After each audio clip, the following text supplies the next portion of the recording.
안녕하십니까 시청자 여러분, 반갑습니다. 채널1 사기꾼 학교 보내기 김사부입니다. 오늘은 대한민국이 망국의 위기에서 벗어난 매우 중요하고 기쁜 역사적인 날입니다. 70년 동안의 피와 땀으로 번영해온 나라를 문재인 좌파 빨갱이들이 집권하는 5년 동안에 온 나라가 총체적으로 망가졌습니다. 그래서 국민들이 붕괴하여 심판을 하였고 마침내 사회주의 좌파 정권을 무너뜨리고 정권이 교체된 매우 뜻깊은 날입니다.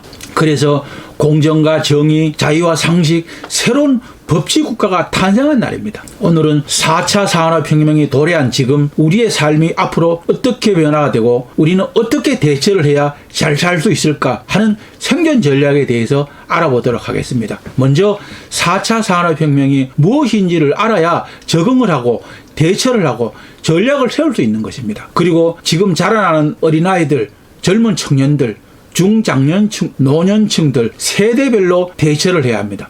지금까지의 산업혁명의 역사를 돌이켜보면 18세기 영국에서 시작된 증기기관 기반의 기계화 혁명으로 대표되는 1차 산업혁명, 19세기에서 20세기 초까지 이어졌던 전기에너지를 이용한 대량 생산혁명이 본격화된 2차 산업혁명, 20세기 후반 컴퓨터와 인터넷을 주축으로 컴퓨터 정보화 및 자동화 생산 시스템이 주도한 3차 지식정보산업혁명에 이어서 4차 산업혁명은 로봇이나 인공지능을 통해서 실제와 가상이 통합된 사물을 자동화, 지능적으로 제어할 수 있는 가상 시스템의 구축이 가능하게 되는 산업의 변화인 것입니다. 노년층들에게는 익숙하지 않은 단어들이지만 블록체인, 인공지능, 소프트웨어, 사물 인터넷, 빅데이터, 클라우드, 로봇 엔지니어링, 드론, 무인 운송 수단, 3D 프린팅, 나노 테크놀로지, 가상 증강현실 등이 모바일 기술, 첨단 정보통신 기술과 더불어서 경제와 사회의 전반에 융합이 되어서 혁신적인 변화가 나타나는 것입니다. 산업과 모든 생활을 주도하는 차세대 산업혁명을 통틀어서 말하는 것입니다. 디지털 기술이 여러 기술들과 융합을 하여 일으키는 한층 더 진화된 변화인 것입니다. 4차 산업혁명은 초연결성과 초지능을 특징으로 하기 때문에 기존 산업혁명에 비해 더 넓은 범위에서 더 빠른 속도로 크게 영향을 받을 것입니다. 초연결과 초지능이라는 초연결 사회의 의미는 초연결 사회를 위한 통신기술, 초지능화를 위한 인공지능의 진화인 것입니다. 조금 더 자세하게 설명을 드리면 4차 산업혁명은 물리적, 생물학적, 디지털 세계를 빅데이터에 입각해서 통합을 시키고 경제 및 산업 등 모든 분야에 영향을 미치는 다양한 분야의 새로운 기술 혁신입니다. 물리적인 세계와 디지털적인 세계의 통합은 O2O를 통해서 수행이 되고 생물학적 세계에서는 인체의 정보를 디지털 세계에 접목하는 기술인 스마트워치나 스마트 밴드를 이용하여 모바일 헬스케어를 구현할 수 있는 것입니다. 가상현실과 증강현실, 그리고 둘을 결합한 가상 증강현실도 물리적 세계와 디지털 세계의 접목에 해당되는 것입니다. 이 모든 기술들의 응용 분야는 스마트 시티의 변화에 있습니다. 컴퓨터가 사람처럼 말을 하고 생각을 하고 인간의 질문에 정확한 답을 주는 세상이 되었습니다. 더욱더 놀라운 사실은 그런 컴퓨터를 인간과 구별하기가 어려워졌다는 것입니다. 인공지능이 인간의 지능을 월등하게 뛰어넘은 지가 이미 오래되었습니다. 구글에서 개발한 픽셀 버즈라는 무선 이어폰을 귀에 착용을 하면 외국인이 하는 말이 우리나라 말로 번역이 되어서 들리는데 그 동시 통역 능력이 세계 40개국 언어입니다. IBM의 인공지능 왓슨이 가진 핵심 기술은 자연 언어의 처리 능력과 기계적 학습 능력인데 인간의 언어를 이해할 수 있어서 방대한 양의 데이터를 스스로 분석하고 학습을 해서 복잡한 문제에 대한 즉답을 합니다. 왓슨은 지금 국내에 가천대학 길병원에서 암 환자들을 진단하고 유전자 정보를 분석하고 의료 영상을 판독하고 임상시험을 돕고 전자 의무 기록을 분석하고 건강보험의 적용 여부까지도 심사를 할 수 있다고 합니다. 왓슨은 각종 임상 데이터에 대한 방대한 학습량을 바탕으로 빠른 분석과 뛰어난 통찰력을 제시해주고 있습니다. 또 논리적인 분석과 해석으로 직감과 경험에 의존하는 의사가 진료에서 빠뜨리기 쉬운 편견을 예방할 수 있도록 도움을 줍니다. 환자에게 적합한 치료법을 신뢰도에 따라 다양하게 추천을 하고 그 근거까지 제시를 하므로 의사가 자칫 놓칠 수 있는 질병까지도 파악을 하도록 하는 것입니다. 그리고 미국의 대형 법무법인 베이컨 호스텔러에서는 법률 인공지능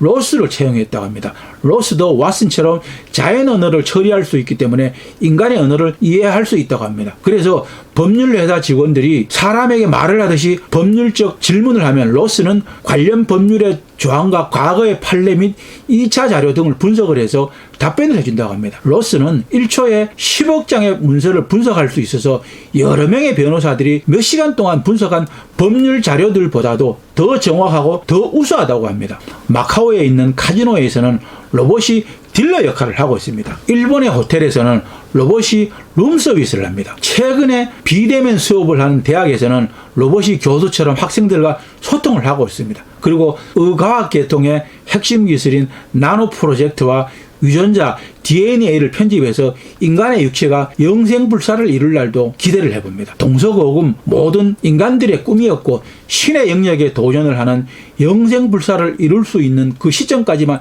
살아남을 수만 있다면 물론 많은 비용을 필요로 하겠지만 누구에게나 영생불사의 기회는 있는 것입니다. 이러한 연구와 결과는 장래에 이루어질 꿈이고 현실이 될 것입니다. 그러나 당면한 우리 인간들에게 4차 산업혁명은 과연 미래 시장과 조직들을 어떻게 변화를 시키고 바꾸어 놓을 것인가가 가장 큰 관심사입니다. 4차 산업혁명의 핵심 기술들로 인해서 자동화, 지능화가 빨라지고 인공지능, 빅데이터 등 4차 산업혁명과 관련된 일자리들은 점점 늘어날 것입니다. 어느 누구도 정확하게 예측할 수는 없겠지만 기술의 발전과 트렌드의 변화를 관찰해 본다면 미래 사회의 큰 방향을 가늠해 볼 수 있습니다. 변화를 관찰할 때 주의할 점은 좋은 점만 보는 것이 아니라 변화에 대한 부작용도 고려해야 한다는 것입니다. 긍정적인 부분은 교육 분야에서는 교육과 기술의 결합인 에듀테크입니다. 금융 분야에서는 금융과 기술이 결합한 서비스 핀테크입니다.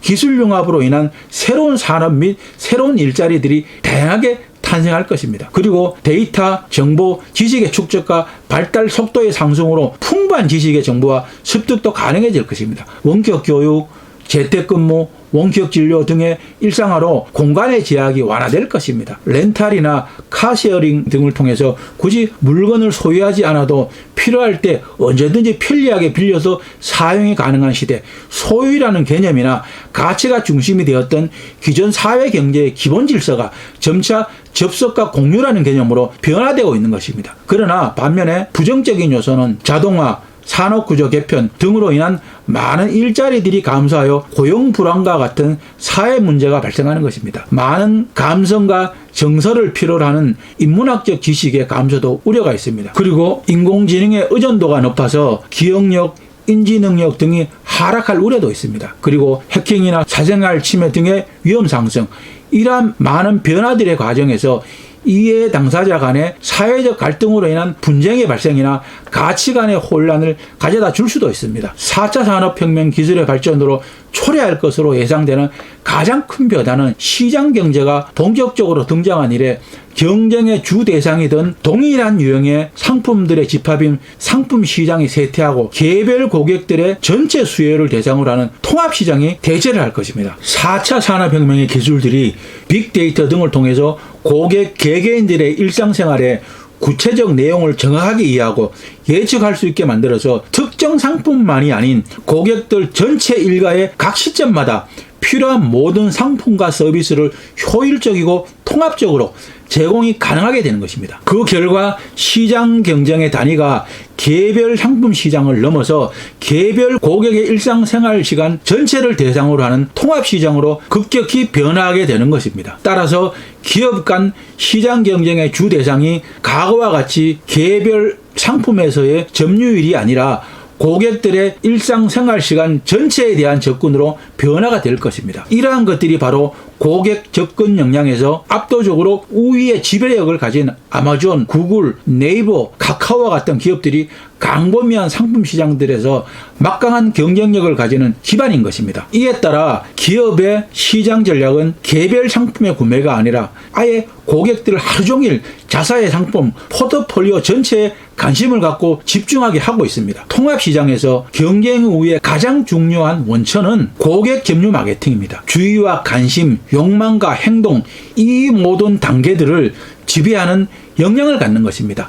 하루는 24시간으로 한정되어 있고 인간이 관심을 기울이는 인지 능력에는 한계가 있기 때문에 한꺼번에 다양한 대상들에게 동시에 관심을 집중하기가 어렵습니다. 그런데 만일 어떤 기업이 특정 고객의 일상생활 과정에서 어떤 대상에 관심을 기울일 수 있는 관심 집중 시간 전체에 대한 지배적 접근을 확보할 수만 있다면 그 일상생활에 관련된 모든 것이 다 가치 창출의 대상이 되므로 엄청난 경쟁 우위를 가질 수 있게 되는 것입니다. 아마존, 구글, 애플 등 4차 산업혁명을 선도하는 플랫폼 기업들이 인공지능 스피커를 거의 무료로 지급하면서까지 빅데이터에 집착하고 있는 것입니다. 또 표면적으로는 서로 상관이 없어 보이는 다양한 사업 분야들도 끊임없이 진출하는 것도 바로 이런 고객들의 일상생활 전체의 관심 집중 시간에 대한 지배력을 선점하기 위한 마케팅 전략인 것입니다. 4차 산업혁명과 함께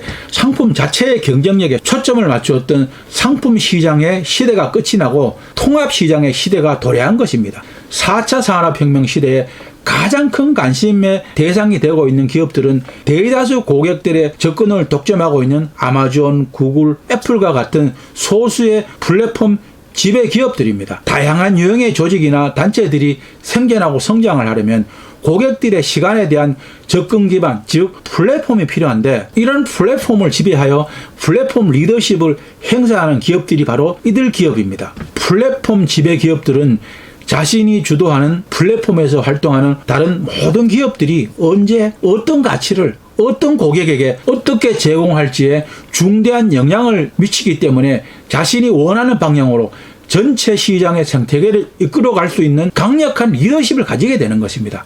그렇지만 아무리 강력한 플랫폼 리더십을 가진 기업도 혼자서 생태계 모든 수요를 충족시킬 수는 없는 것입니다. 그래서 다양한 유형의 조직들이 참여가 반드시 필요한 것입니다. 이런 유형의 조직들을 플랫폼 멤버라고 부르는데 이들은 플랫폼 지배 기업들이 주도하는 생태계가 작동하기 때문에 생태계가 작동하기 위해 필요한 다양한 요소들과 상품, 서비스, 사업들을 각기 공급함으로써 일종의 거대한 분업 구조를 형성하는 생태계의 구성원들입니다. 다른 유형의 조직들은 플랫폼과 상관없이 독립적으로 생존하고 성장하는 주변의 독립된 기업들입니다. 이들 독립 기업들은 두 가지 유형이 있을 것으로 추정이 됩니다. 첫째 유형은 전통 장인 기법으로 명품을 생산하고 고가의 판매를 하는 기업들입니다. 플랫폼 지배 기업들과 경쟁을 하지도 않지만 그들의 빅데이터나 인공지능과도 상관이 없이 지속적으로 생존하는 기업들로 이들은 앞으로도 플랫폼 지배 기업들에게 위험이 될 가능성이 전혀 없습니다. 여기에 비해서 또 다른 유형의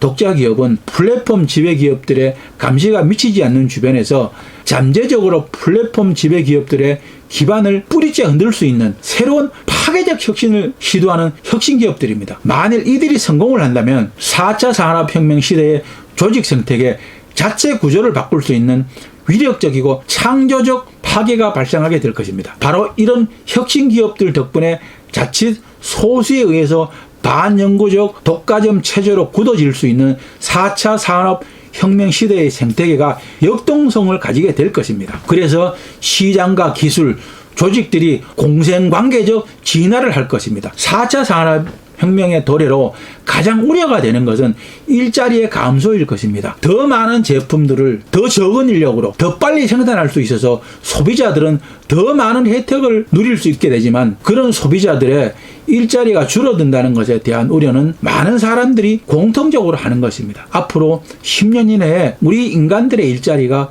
60% 이상, 500만 개 이상 없어지거나 사라지고 인공지능이나 로봇들이 대신할 것입니다. 그리고 이들은 하루 24시간 1년 365일 노동도 가능합니다. 그리고 이들은 노조를 만들어서 파업을 선동하거나 임금 인상을 요구하지도 않습니다. 모든 제품의 생산은 원하는 만큼 원하는 시간에 생산이 가능해지고 있습니다. 기업의 투자자들은 더 많은 이익과 부를 창출할 수 있어서 기뻐하겠지만 그 반면에 많은 사람들은 모든 사회의 각계각층에서 실업 대란이 발생하게 될 것입니다. 급변하는 변화의 바람은 이미 시작되었습니다. 독일의 아디다스는 인건비 부담 때문에 중국이나 동남아에 있던 운동화의 생산 공장들을 23년 만에 운동화 공장을 자국인 독일로 옮겨왔고, 무인 자동화 공정 시스템의 도입으로 600명의 일을 하던 공장을 10명이 상주를 하면서 연간 50만 켤레 이상의 운동화를 생산하고 있습니다. 미국의 전자상거래 기업인 아마존의 고 무인 점포에서는 고객이 미리 입력해 놓은 개인정보를 통해서 바구니에 물건을 담는 순간에 계산이 완료가 되고 계산대 앞에서 기다릴 필요가 없어졌습니다. 그리고 또 아마존에서는 로봇 키바라는 짐꾼이 물건을 정확하게 분류를 해서 작업자들에게 전달을 하는 물류혁명을 일으켜서 4차 산업혁명이 물류혁명의 구조도 바꾸어 놓았습니다. 미국의 130년 역사와 전통을 가진 전기와 가스 터빈 생산 제조업체인 제너럴 일렉트릭사는 이익의 75%가 제품 생산 판매가 아닌 제품을 분석하고 관리하는 첨단 디지털 기술 서비스업, 소프트웨어, 금융기업으로 변신을 했습니다. 그리고 세계적인 투자은행으로 유액의 본부를 두고 런던, 홍콩을 중심으로 전 세계 주요 금융센터에 거점을 둔 23개국 50개 사무소에 약 3만 명이 넘는 임직원을 보유한 것으로 알려진 미국의 골드만삭스 그룹에서는 분석 전문가를 600명에서 2명으로 줄였다고 합니다. 많은 전문가들이 하던 일을 빅데이터에 기본을 둔 인공지능이 대신하기 때문입니다. 반면에 인공지능 전문가와 프로그래머들이 다수 고용이 되었다고 합니다. 우리나라도 대한법률구조공단에서 법률 상담 서비스를 위하여 AI의 서비스망을 구축하고 있습니다. 그렇게 수많은 사람들이 직업을 잃기도 하고 새로운 직업이 생겨나기도 합니다. 그러나 문제는 잃어버린 일자리만큼 새로운 일자리가 생겨나지 않기 때문에 다수의 실업난이 발생하는 것입니다. 한마디로 예측이 불가능한 시대에 접어들었다는 것입니다. 이처럼 공장에 설치된 자동화 시스템을 통해서 스마트 공장들이 만들어지고 자율주행을 하는 자동차들로 인해서 스마트 교통 시스템이 구축이 되고 가정에서 사용하는 모든 가전제품들은 스마트 홈 네트워크를 형성하게 될 것입니다. 의료와 건강은 스마트 헬스케어가 될 것입니다. 따라서 모든 기관시설과 기반시설은 물론이고 우리들의 일상에서도 스마트 홈 네트워크 인프라망으로 연결이 구축된 서비스를 창출해낼 것입니다. 그리고 빅데이터를 기반으로 하는 수요 중심의 산업구조 개편이 가속화를 이루면서 다양한 스마트 기술들이 등장할 것입니다. 지금 60대 이후에 많은 사람들이 큰 명인 경우가 많습니다. 남은 인생을 불편하지 않게 살아가려면 우선 컴퓨터의 논리를 깨우치고 활용 방법을 배워야 합니다. 지금도 늦지 않았습니다. 처음부터 잘하는 사람은 아무도 없습니다. 쉬운 것부터 하나씩 배워나가다 보면 새로운 세상을 알게 되고 흥미를 느끼게 될 것입니다. 그리고 서서히 컴퓨터와 친숙해지게 되고 어느 순간부터는 컴퓨터가 없으면 생활에 불편함을 느끼게 될 것입니다. 인공지능 AI는 시간이 갈수록 수많은 자료와 학습을 통해서 진화를 하고 있고 창의력까지도 겸비하게 될 것입니다. 이제는 AI에게 인간의 감성을 집어넣는 작업을 하고 있습니다. 이런 AI를 인간들이 따라잡을 수는 없지만 흐름을 알고 조정할 수 있는 능력은 키워야 하는 것입니다. 어설픈 창의성보다는 사람들의 견해나 사고를 지배하고 있는 이론적 형식이나 개념의 집합체인 패러다임을 만드는 창의성이 필요한 것입니다. 무엇이든지 배울 수 있는 학습 능력을 갖춰야 하는 것입니다. 이제는 학교에 가지 않아도 혼자서도 충분히 공부할 수 있는 독학의 시대가 인터넷을 통해서 열려 있습니다. 생각의 질보다 중요한 것은 생각의 속도입니다. 미래를 멀리 보아야 생존 능력도 커지고 강해지는 것입니다. 인간은 이제 더 이상 만물의 영장이 아닙니다. 미국의 정부와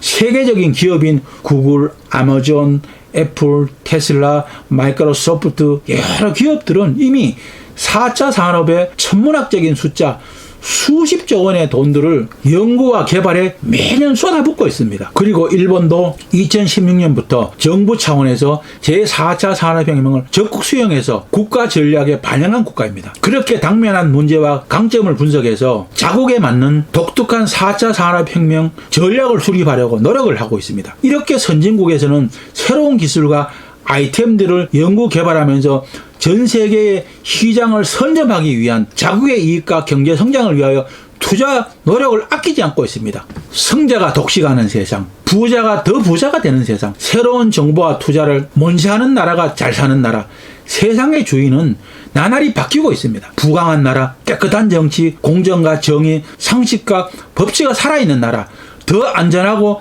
행복하게 살아갈 수 있는 세상에서 모든 사람들은 살고 싶어 하는 것입니다. 그러나 대한민국의 부패하고 무능한 문재인 좌파 정부에서 집권하는 5년 동안에 지금까지 무엇을 했습니까? 국론을 분열시켰고 경제를 파탄냈고 나라와 국민들에게는 부채만 늘려주었습니다. 종북, 친북, 굴종 외교를 하면서 북한의 국민들의 혈세를 퍼날라서 김정은이가 핵무기를 개발하고 남침 야욕을 키우는데 도움을 주었고 안보 불안만 가중시켰습니다. 국제적으로는 나라 망신만 시키고 국격을 추락시키는 일들만 저지르면서 우리 국민들을 붕괴하게 만들었습니다. 그래서 마침내 붕괴한 국민들은 윤석열 검사를 불러내었고 대통령으로 당선을 시켰고 모든 국민들의 열망으로 정권교체를 하게 되었습니다. 새로운 정부는 적폐청산과 더불어서 공정과 정의, 상식, 새로운 법치국가를 세워야 합니다. 그리고 무너진 경제를 복원하고 안보를 강화하고 대국민 통합을 하여야 합니다. 4차 산업혁명이 도래한 지금 살아남기 위한 생존 전략과 더불어서 국민들의 복리후생에 많은 투자와 노력을 해야 할 것입니다. 오늘은 여기까지만 하겠습니다. 오늘도 저의 방송이 여러분들에게 많은 도움이 되었습니까? 시청자 여러분들을 생각하면서 열심히 준비해 봤습니다. 여러분들에게 많은 도움이 되었으면 좋겠습니다. 그렇다면 시청자 여러분, 좋아요, 구독하기 꼭 눌러주는 거 잊지 마십시오. 여러분들의 많은 시청과 구독 바랍니다. 여러분들의 많은 관심과 구독, 좋아요가 저에게는 큰 힘과 보람이 됩니다. 다음 시간까지 시청자 여러분들 모두 건강과 재산 잘 지키시기 바랍니다. 그리고 지구상에서 사기꾼, 쓰레기 정치꾼, 빨갱이들이 모두 학교에 가거나 사라지는 그날까지 저의 방송은 계속될 것입니다. 지금까지 사기꾼 학교 보내기의 김사부였습니다. 감사합니다. 안녕히 계십시오.